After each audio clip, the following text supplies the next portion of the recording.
Yo, honey, do you have any more of that biltong? Yeah.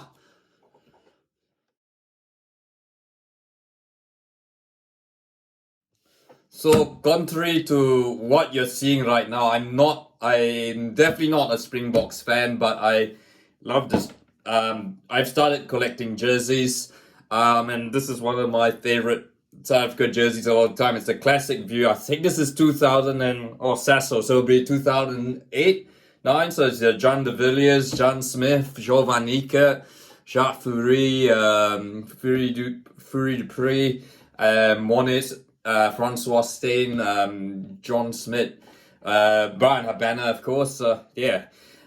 But yeah, anyway, going back to my normal voice. Yeah, so this is it's the quarterfinals, and we're in the mood for being hyperbolic, but you have to say that's the best quarterfinals weekend in Rugby World Cup history. All four games turned out to be really, really good. I think the maybe Wales, Argentina, but I think even then that was entertaining and very close. I mean, if Nico Sanchez hadn't scored that intercept try, then Wales were very much right in it. A great comeback from the Pumas, and yeah, and then of course All Blacks Ireland. I already talked about that in a separate video, because that's gonna be that's what more can I say about that? England Fiji was that I mean I think. Look, I mean, I think All Blacks fans are getting the deja vu, and French fans might be watching this and thinking get the deja vu, because England were leading 24-10, and Fiji nearly pulled up, Fiji then came back and tied the game 24-all. And I think, the reason I say France All Blacks fans, because that was, the All Blacks were 24-10 up against the French in the 99 Rugby World Cup semi-final in Twickenham, and of course, we know what happened after that. Unfortunately, whether I think there's a combination of factors, I still don't rate Matthew Reynal. I'm sorry about that.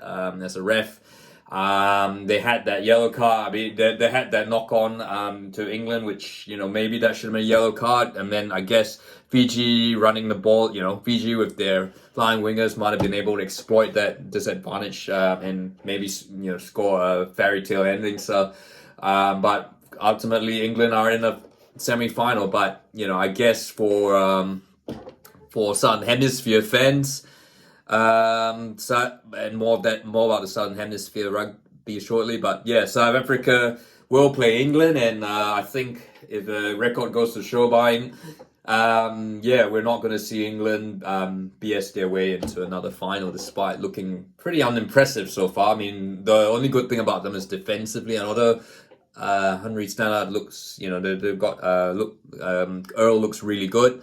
But yeah, look, France, South Africa, of course, this was the other big semi-final, and it just, the first half probably was the best first half of rugby that we've seen in a Rugby World Cup ever. Both sides exchanging tries, France coming back. And I thought, look, honestly, at halftime, I thought, France were looking good. I thought, France just somehow had that nagging. They were just ahead. I thought they had that, nagging ability to stay in the game. I thought, maybe France might be able to pull this off. France have always been a strong second half team, but not the case. South Africa, yeah, Andre Pollard, Eben Etzebeth, pretty much everyone had a big game. Look, I guess the question marks, of course, is South Africa, I guess they had that injuries to Malcolm Marx, Mpipi, and rather than replace like for like, they replaced them effectively with two of their best players in Lucanio Arm and Andre Pollard, who are, of course, question mark injury. They missed out on the original world side due to injuries, but they got fit and they got back in. So it's kind of like, yeah, it's a bit suspect there, but I mean, it's typical Rassi. But look, South Africa deserved to win. And it's,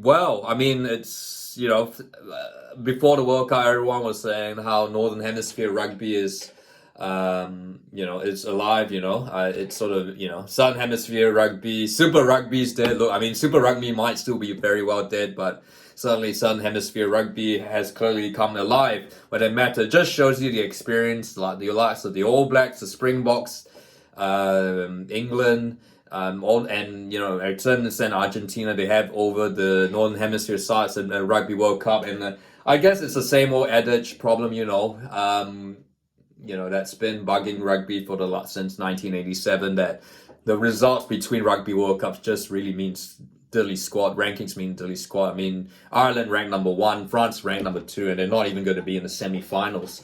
And it looks like it's going to be possibly New Zealand. Looks like, I think everyone's tipping New Zealand versus South Africa final, which kind of be nice because where I live, I've got South African neighbors. Once again, I think at the start of this Rugby World Cup, everyone was saying how the Northern Hemisphere's time has arrived. And I believe that seeing all the stuff the Northern Hemisphere had done in the last couple of years. But look, once again, we might very well have a New Zealand versus South Africa final. And it will be pretty much like a deciding match to decide the most successful side in world rugby, really, because both of them, of course, share the same number of Rugby World Cup wins with 3. So whoever wins this will be outright the most successful team in Rugby World Cup history. So there you go. That's my brief thoughts on the quarterfinals. And looking forward to there'll be more stuff on the semi-finals and heaps of stuff. Of course, the All Blacks Rugby World Cup will last another 2 weeks now, of course. Even if they don't make the final, they will play for third. But I'll have a lot more talk about that in the coming days. And is this the best quarterfinal Rugby World Cup quarterfinals in history? I guess semi-finals looking at New Zealand, Argentina, South Africa, England. I'm hoping they'll still be good, but I think the consensus is that maybe we've seen the finalists in the quarterfinals already from the Ireland, New Zealand, South Africa, France games. But yeah, look, if you like this video, feel free to like and don't forget to subscribe.